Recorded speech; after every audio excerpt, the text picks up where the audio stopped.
Okay, everyone. So today we're going to continue talking about the derivatives and differentials and stuff. Okay.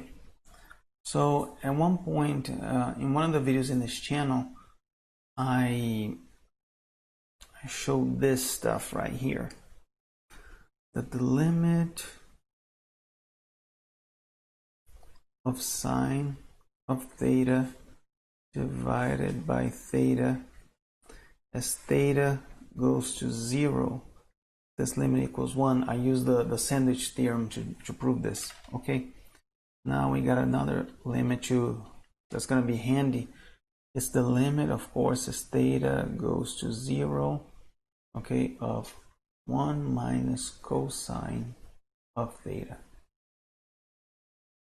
Is that it? Oh, yeah, divided by theta. Yeah. What the limit of this is. Okay, so to find out, we're going to multiply both sides in here. Not both sides, but both the numerator and the denominator. I'm going to multiply it like this by 1 plus cosine of theta.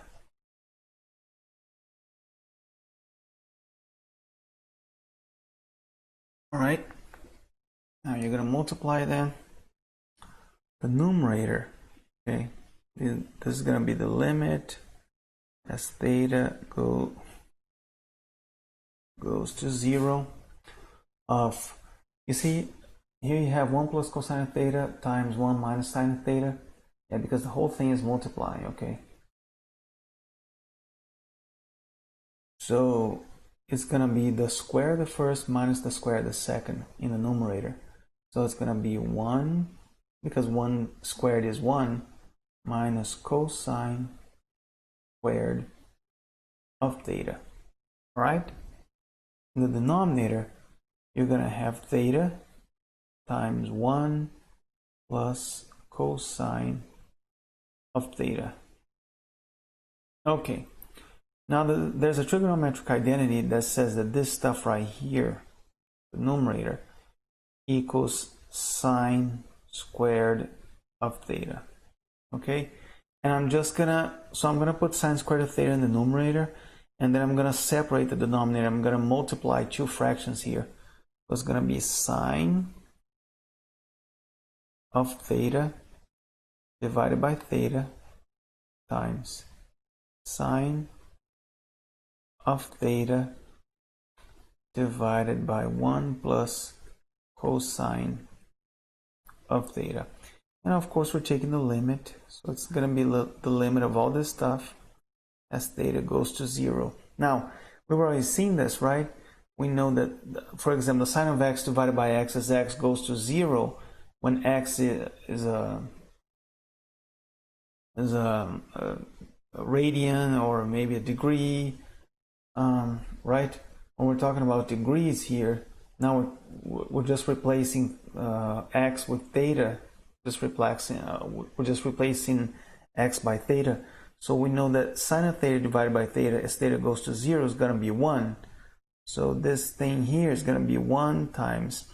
Now what is the sine of 0? The sine of 0 is 0, okay? Divided by 1 plus cosine of 0. Cosine of 0 is 1.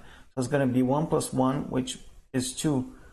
So this whole thing is going to be 0 divided by 2, 0, times 1, 0. Right? So the limit of this stuff goes to 0. Okay. And now, I got something else to prove.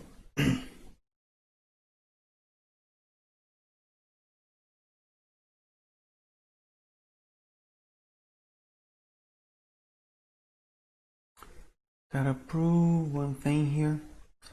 What's the derivative of the sine? Well, the derivative of the sine, I'm just gonna say sine of x, okay, just to be faster, because I think I can draw an x faster than a theta. So equals, right, the limit as x goes to 0 of sine of x plus delta x minus sine of x, the whole thing divided by delta x, right? So I'm just gonna consider this limit here, right? Just keep, well, I'm gonna say it again then, because it's actually right this way. Gotta keep repeating this stuff. It's very verbose. So there's a trigonometric identity that says that the sine of x plus delta x, or sine of a plus b, whatever, is the sine of a cosine of b plus cosine of a sine of b. So we're gonna do that. So this is gonna be sine of x cosine of delta x plus sine of delta x, and I'm just going to multiply here because I'm running out of space, cosine of x, okay, and continuing down here, you have minus sine of x, and all this stuff is being multiplied by 1 divided by delta x. I'm just going to put an outer thing here. Okay. All right. Now, you see that you have sine of x cosine of x minus sine of x. So let me see here. I'm thinking about this stuff. I'm sleepy. Okay.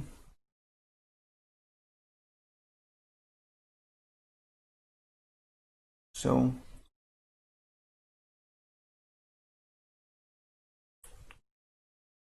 sine plus sine of eta.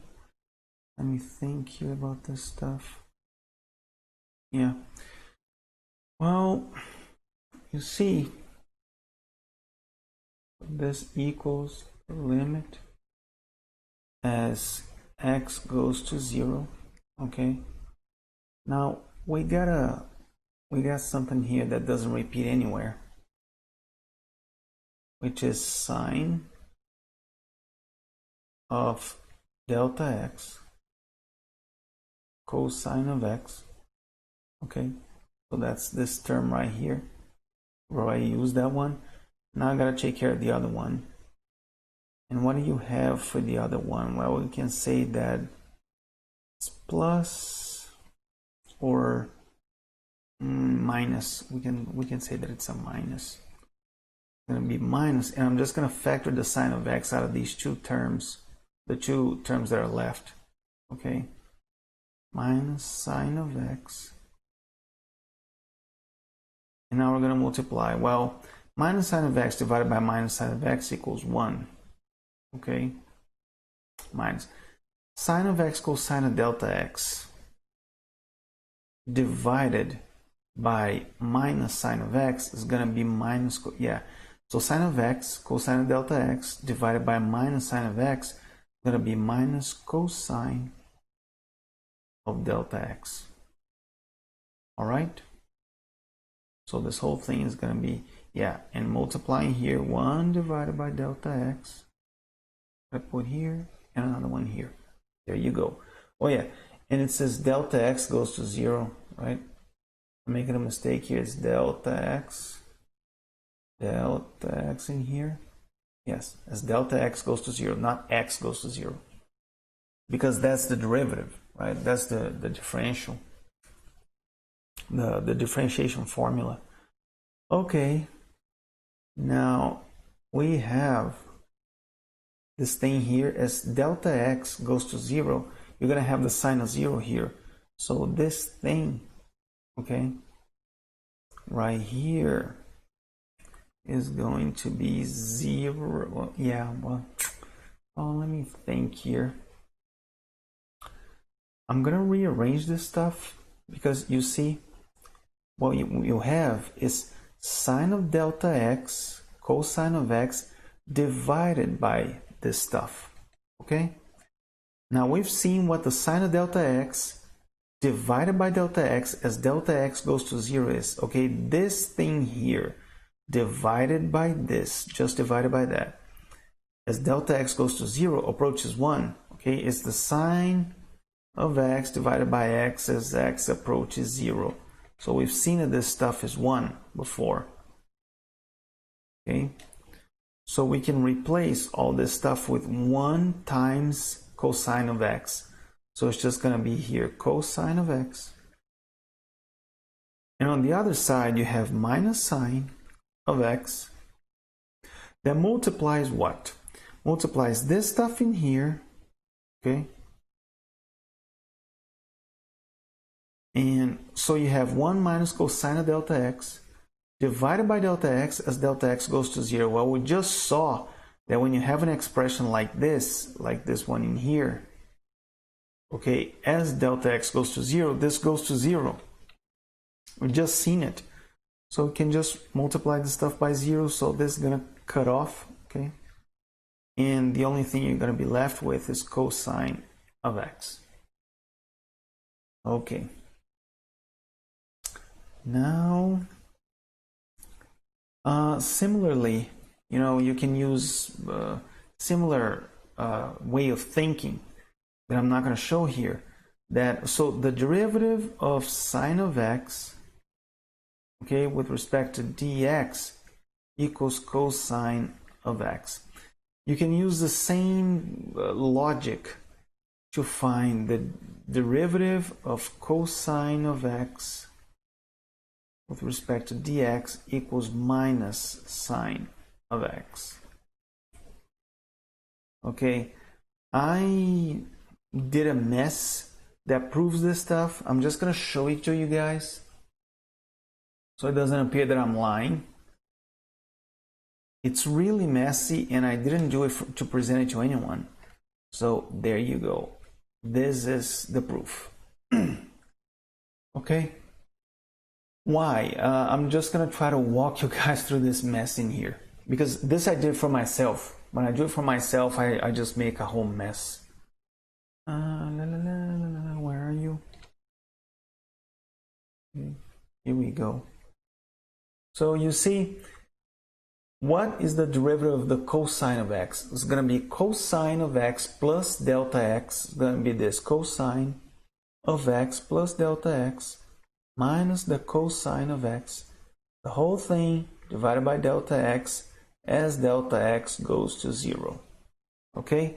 Well, there's an identity that says that cosine of x plus delta x is going to be this stuff in here. Okay? Which is cosine of x, cosine of delta x, minus sine of x, sine of delta x. And then you have this minus cosine of x here, which is here. All right?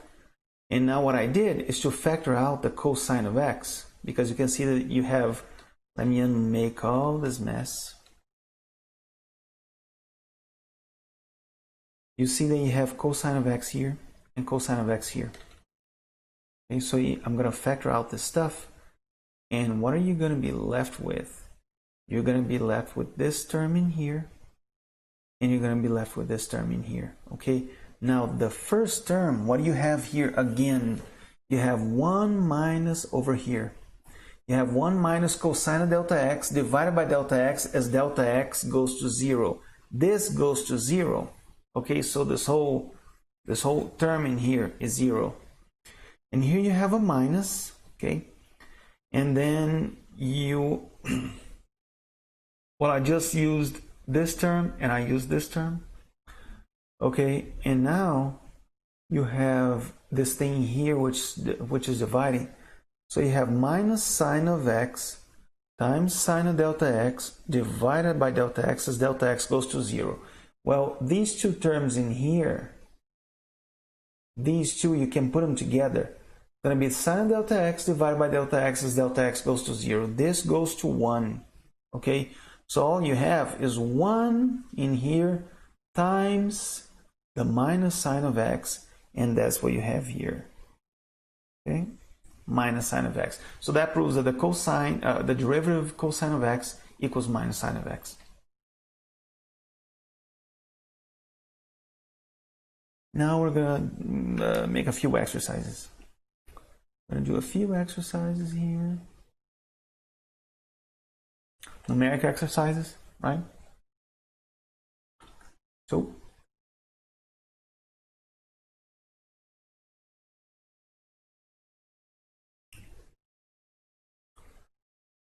y equals 2 sine of x. Find the derivative.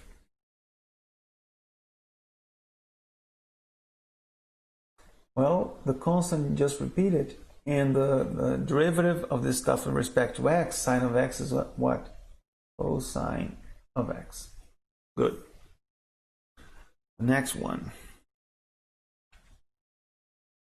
Y equals sine of x divided by 2. Find the derivative. Well, you see, this divided by 2 in here is just half, it's just a constant. So you do it again. Derivative of sine of x, cosine of x. Okay. The last one. Y equals x plus cosine of x. Find the derivative. Well, the derivative of x is just 1. And the derivative, well, let's just put a plus here. And the derivative of cosine of x is minus sine of x. So we put minus sine of x, right? Which equals 1. Plus with a minus, minus sine of x. Good.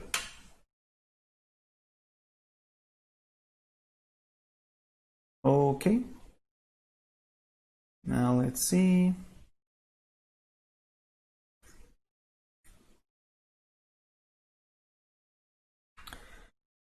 Now here's the thing. I told you guys that when you have you see, let me show this to you guys here first.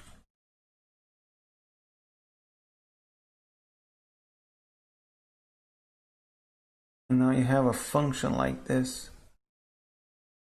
where this stuff in here is the time, and this is going to be the space, okay?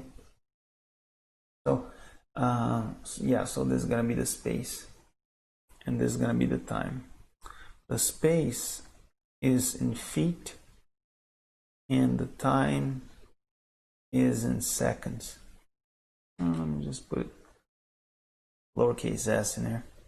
Okay, so you see, if you're here, we're going to take the derivative. So what is the derivative again? Okay, if you're here and you have this point here and you want to make a secant, you're going to do this, right? But this is just going to give you the average velocity, okay?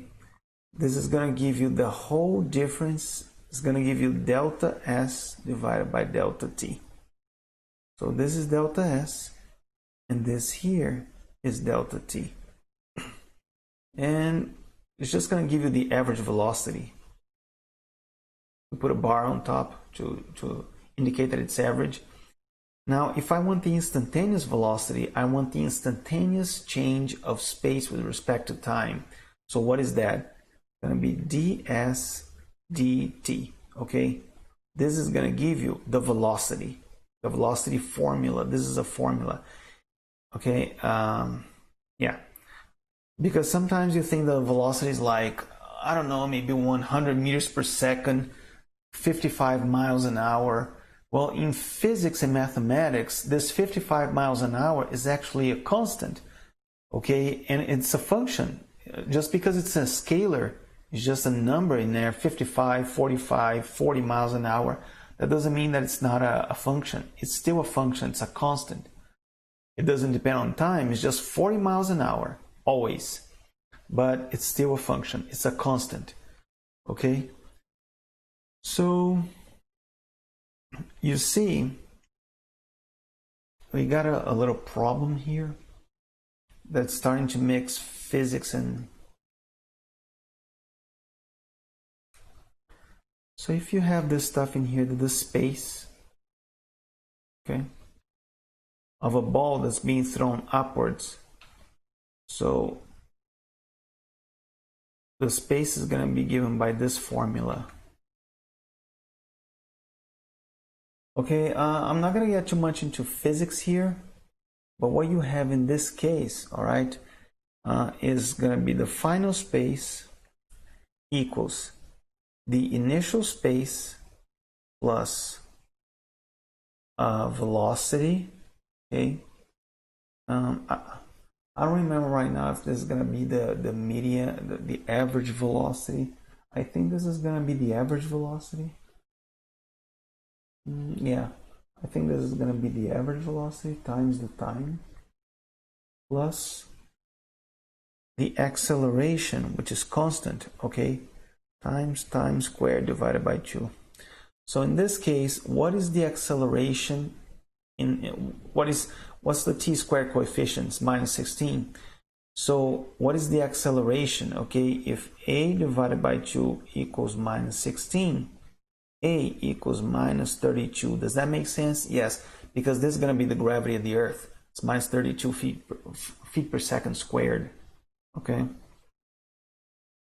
so it's minus 32 feet per second squared. So it makes perfect sense that it's minus 16 in there. And why is it minus? Because it's going down. Okay, the ball's being released from 100 feet and it's just going straight down. It was released from 100 feet at rest. Okay, I mean, it didn't have any velocity. The initial velocity was 0, and it's just coming down here. Okay, now that we've seen a little bit of physics, can answer the question. Okay, it's asking to find the instantaneous velocity at second 1 and at second 2. Okay, the first second and after 1 second. So this is the speed, not the speed, the space. It's where the ball is going to be in the air.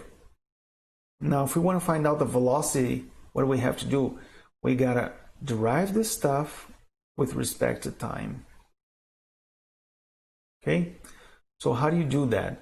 You're gonna multiply the minus 16 times 2 here is gonna be minus 32t. Why t? Because this 2 becomes a 1, right? 2 minus 1, 1, plus the derivative of a constant with respect to time. With respect to anything, it's just gonna be 0. So it's minus 32t. Okay?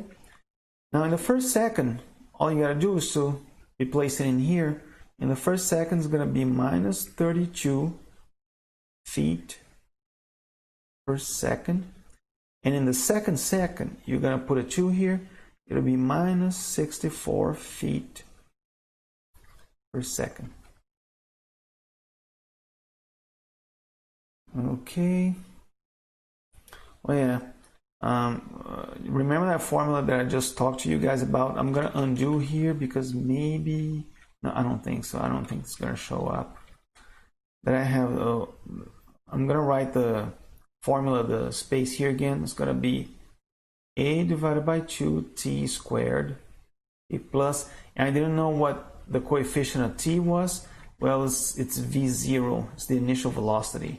Okay, plus s0. This is a physics formula.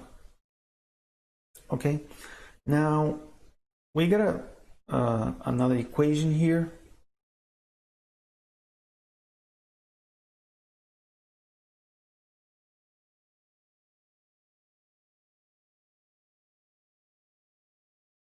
Another equation here.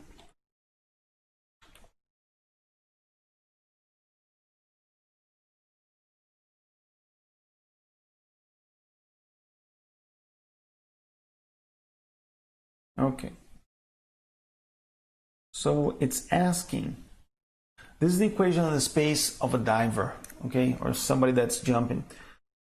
So what does that mean? Well, that means that the guy initially was at 32 feet high, okay, so he's not on the ground. Let's just pretend that this is the ground here. The guy is over here, like 32 feet, okay, in height. And then he's going to have an initial velocity of 16 feet per second up. So he's doing this. He's probably jumping off a trampoline. Okay. So this initial velocity here, it's 16 feet per second. And it's asking when, well, it's asking a bunch of stuff. Now that you understood the situation, I'm going to erase this stuff because I'm running out of space here. I have so many things that I have to write, and the letters have to be large, otherwise you guys are not going to see that on the cell phone, if at all. It's asking when the diver is going to hit the water. Okay, well, the diver is going to hit the water when its space is 0. Okay, so we just put this is the formula of the space. Okay, so it's going to be 0 here equals minus 16t squared plus 16t plus 32. Well, guess what? This is actually going to be a negative parabola. A parabola whose highest coefficient is negative, so it's going to be a parabola like this. Okay. Where this is time, and this thing here, this dimension here, is going to be the height. Okay.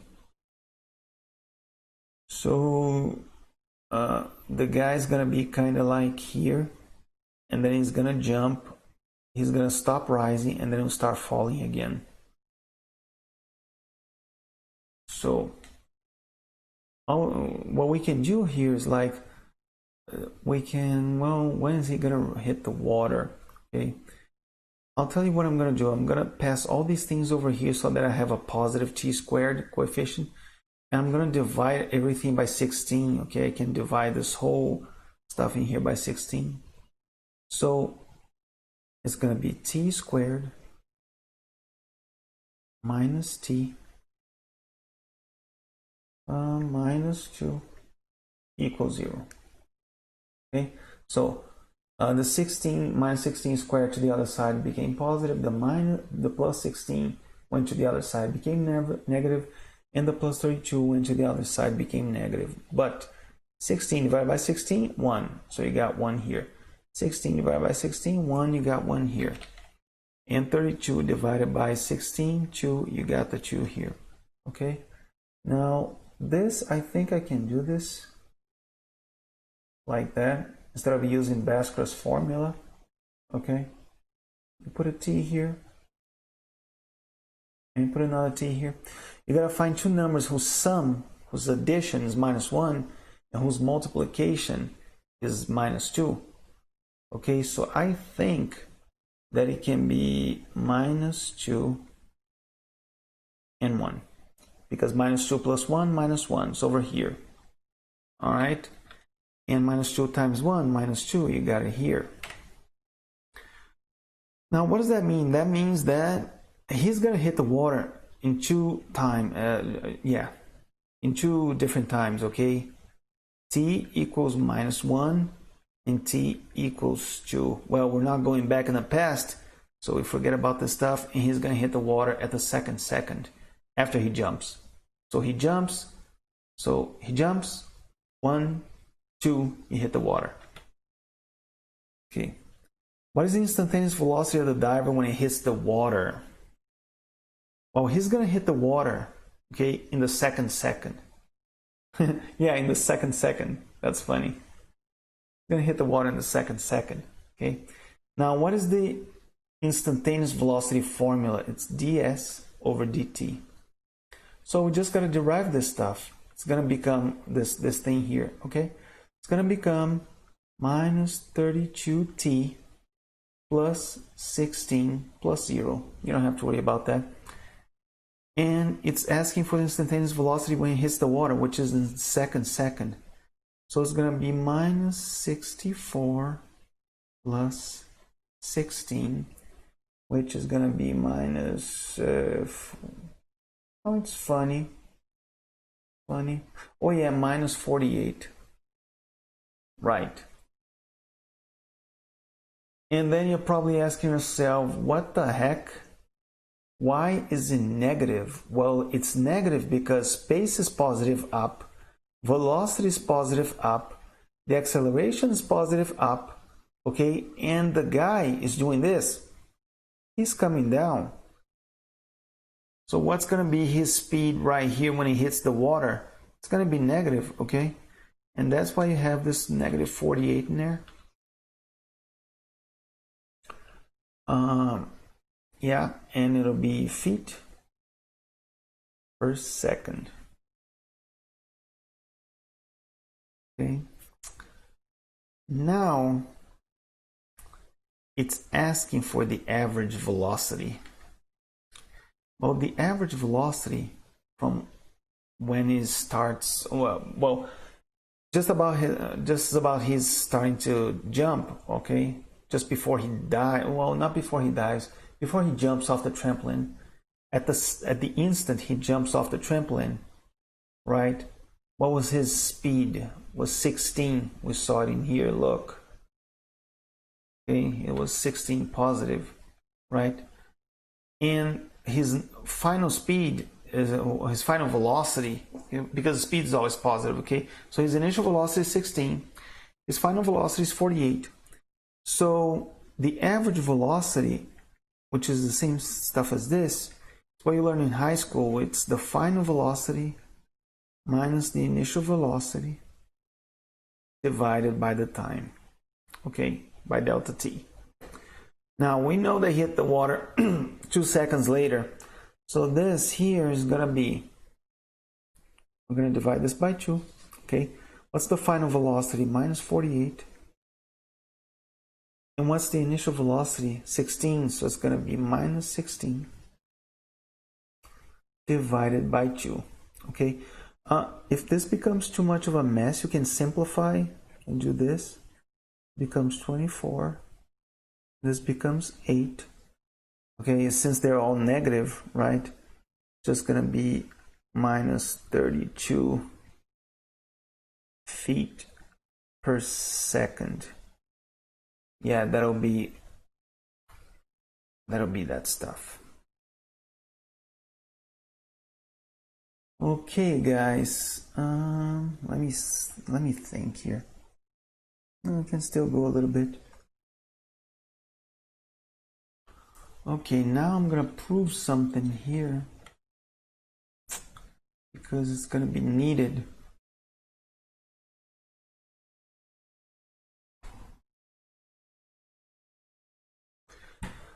What's the derivative of f of x g of x?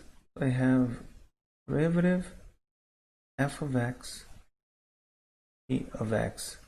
This is going to be the limit as delta x goes to 0 of f of x plus delta x g of x plus delta x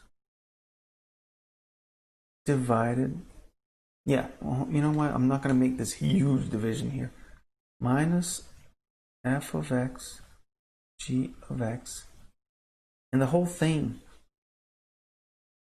being multiplied by 1. There you go. 1 over delta x is delta x goes to 0. Okay? Now one thing that we can do here is we can try to transform this whole thing to a limit. Okay, so how do I do that? Well, I'm going to add to this thing here. I'm going to make this, and then I'm going to show you another one more complicated, which is already done, which I did it ahead of time because it's too long. Okay? Now you have a f x plus delta x in here, and you have a minus f in here. How do you get these two together? I want to get this term, and I want to get this term together. How do I do that? Well, one thing that I can do is add to this thing here, so I'm going to add, okay? There's going to be the limit. You know, I don't know if I'm going to do this as painfully as it is, as excruciating as it is. I'm going to put 1 divided by delta x here times. So let's go. Let's do this. I put something in here, and I'm probably going to have enough space over here. Okay. So we're going to do f of x plus delta x, right? and g of x plus delta x. And I want to get these two together, the f of x plus delta x, but you know, they don't have any common factors. So here you have g of x plus delta x, and here I have a g of x. This isn't going to work. So you know what I'm going to do? I'm just going to add and subtract stuff. I am going to say minus f of x g of x plus delta x. Now I have to do plus f of x g of x plus delta x minus f of x g of x, right? Now you see what I can do here? I have this term, okay, in common with this one, so I'm gonna factor this stuff out. And when I factor this out, see what's gonna be left? So I'm gonna factor this stuff out, okay, which is g, well, let me do it again. Limit delta x goes to 0 of 1 divided by delta x times, let's put it over here. I think I don't have enough room. So g of x plus delta x. I'm going to factor this out. And what do I have here? I have f of x plus delta x minus f of x as divided by delta x as delta x goes to 0. Well, that's the derivative. So I'm just going to say this is equal to the derivative of f of x. Okay? So I already used this term, and I already used this term.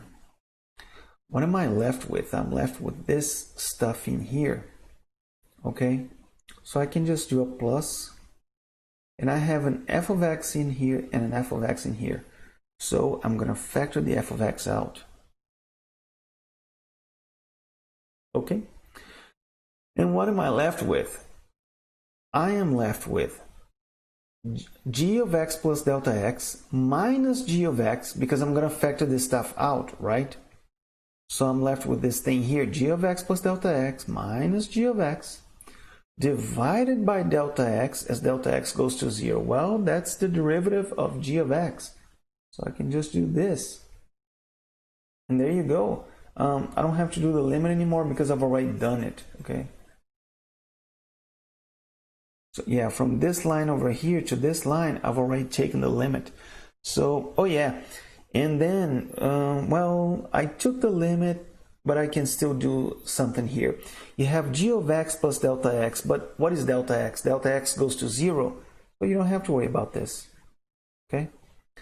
So what are you left with? When you have the derivative of f of x times g of x, it's going to be the same as the derivative of the first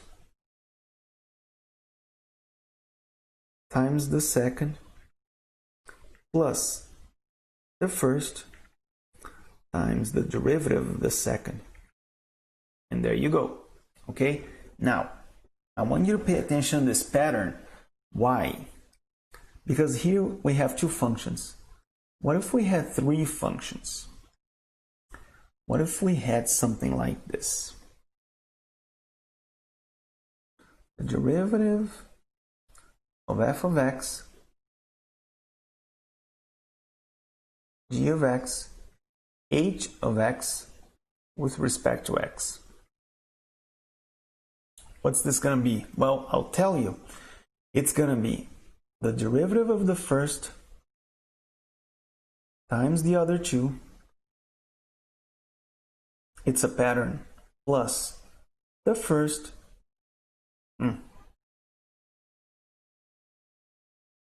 times the derivative of the second times the third plus the first times the second times the derivative of the third.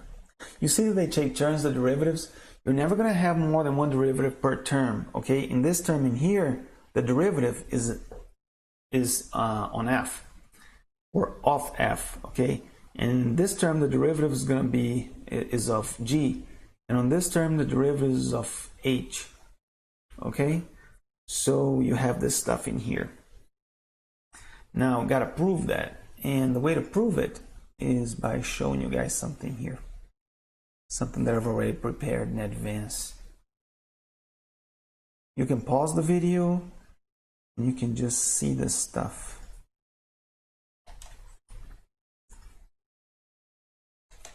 There you go.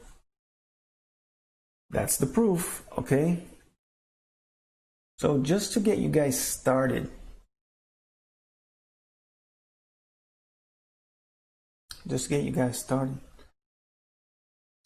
check the limit, blah, blah, blah, f of x plus delta x, g of x plus delta x, h of x plus delta x minus f of x, g of x, h of x, divided by delta x as delta x goes to 0. Well, that's just the definition of the derivative, right? And then you can just do whatever. You're gonna use the same reasoning behind when you want to deal with two functions, okay? You're going to start adding and subtracting other stuff.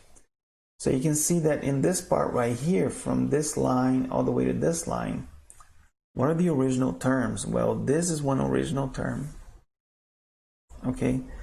And the next original term is over here, but they're not going to be grouped together. These two are not going to be grouped together. So actually I color coded here for you. I group these two together, this one and this one.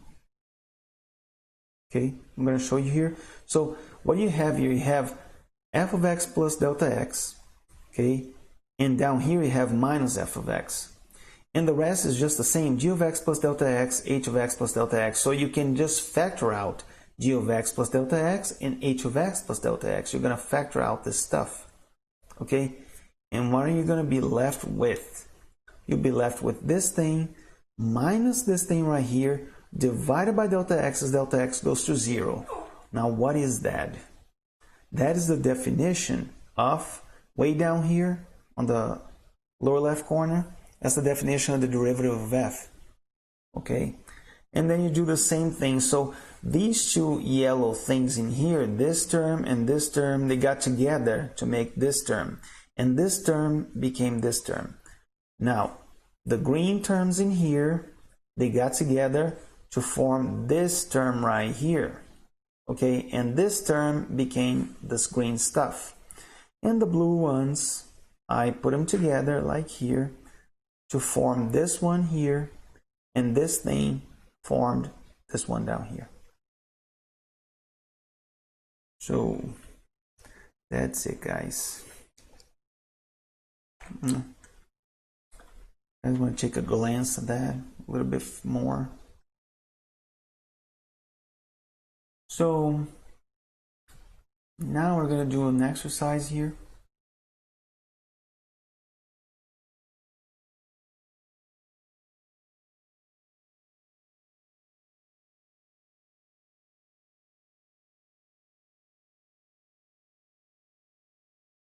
Now we're going to do an exercise.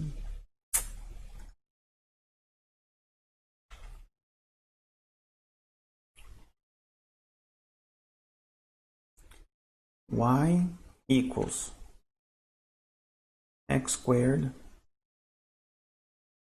sine of x cosine of x. Find the derivative.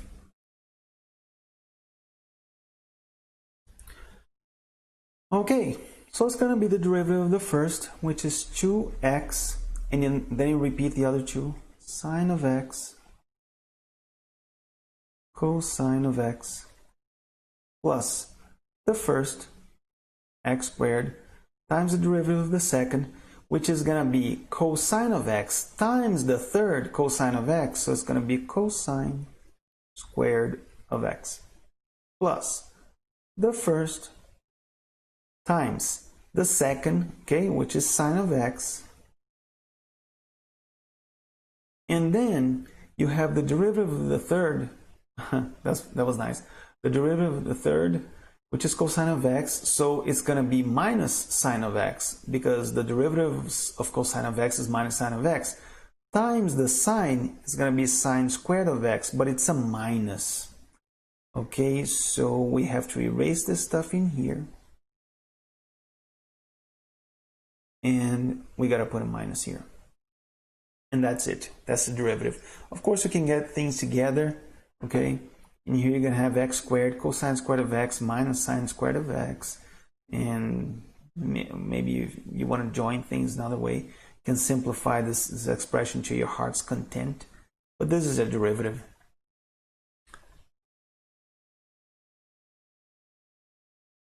Okay, got one more exercise.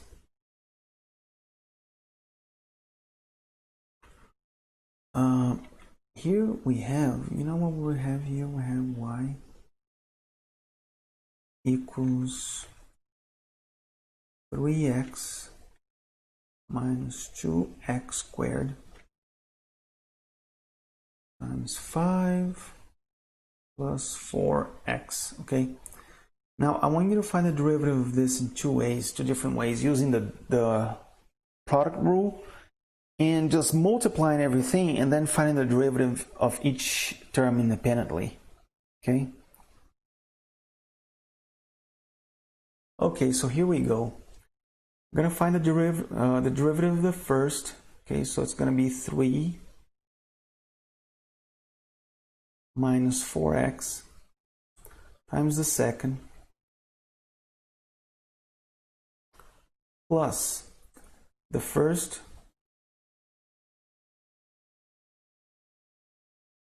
times the derivative of the second, which is just going to be 4. All right. Now, let's go through all this stuff in here. Well, let's see here. Let's think about x squared first. We have minus 16x squared minus 8x squared. It's going to be minus 24x squared. Now thinking about x,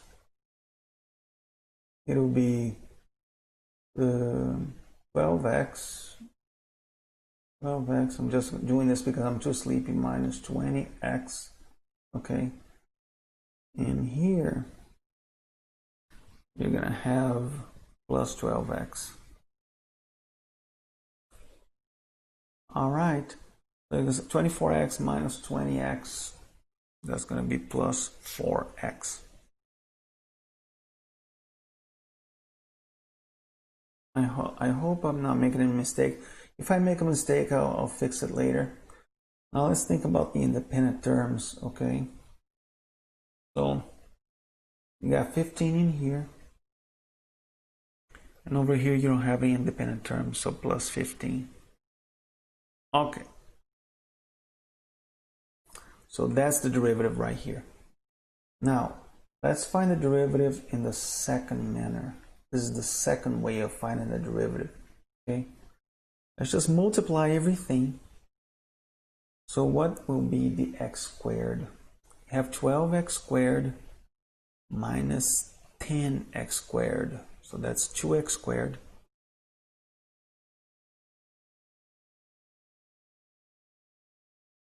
Let me think here if this is gonna work. Yeah, I think it will.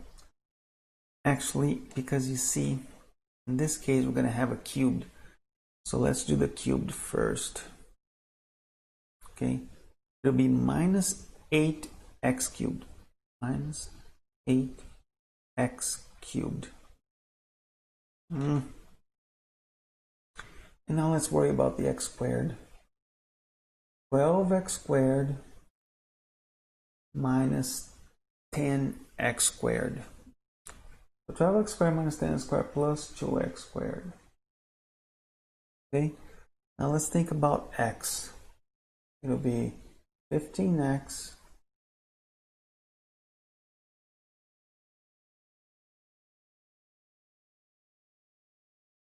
right? And let's think about the independent terms. Well, you don't have any independent terms. Okay, now Yeah, this is actually why I made another mistake in here. This is actually why. I'm just multiplying, okay? I'm doing this thing in here. I'm multiplying and I got this. Now we're going to take the derivative. It's going to be minus 24x squared plus 4x plus 15. Minus 24x squared plus 4x plus 15. Holy cow, it worked. Even though I didn't sleep at all at night. Guys, this is it for today. Okay? And alright, see you guys in the next class.